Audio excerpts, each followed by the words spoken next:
Pagi ini bangkit kembali, syukur Allah kerana masih memberi kesempatan lagi untuk diri ini bernafas lagi mencari sesuap rezeki. Kadang ku rapuh hilang di isi duniawi, kadang ku teguh menghadap kiblatmu yang suci. Namun masih lagi ada rasa sangsi, apakah kau masih mendengar keluhan hati ini? Di saat inilah syaitan mula berbisik, melemahkan hati yang mahu bangkit. Di saat takbir diangkat jatuh di dakapan, mengaburi fikiran dengan kilauan kehidupan. Namun jauh di sudut hati yang paling sunyi, masih tersimpan cahaya yang kau beri, memanggil diriku kembali mencari jalan pulang menuju reda ilahi.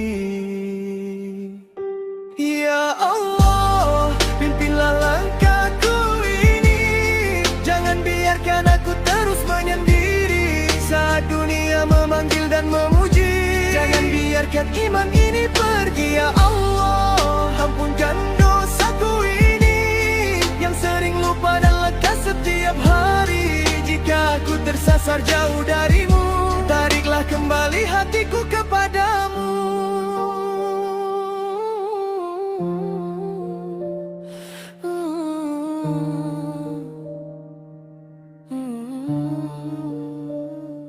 Dunia berlari semakin laju, ramai yang hilang arah dan tuju, mengejar bayang yang tak menentu, sedang akhirat semakin menghampiri waktu. Fitnah dan dusta menjadi budaya, tanda dunia semakin tua usianya. Walau ujian datang melanda, aku tak mahu tenggelam tanpa arahnya.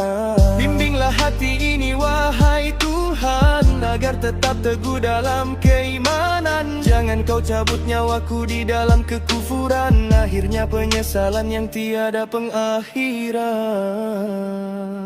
Ya Allah, pimpin langkahku ini, jangan biarkan aku terus menyendiri saat dunia memanggil dan memuji. Jangan biarkan iman ini pergi, ya Allah, ampunkan dosaku ini yang sering lupa dan leka setiap hari. Jika aku tersasar jauh darimu, tariklah kembali hatiku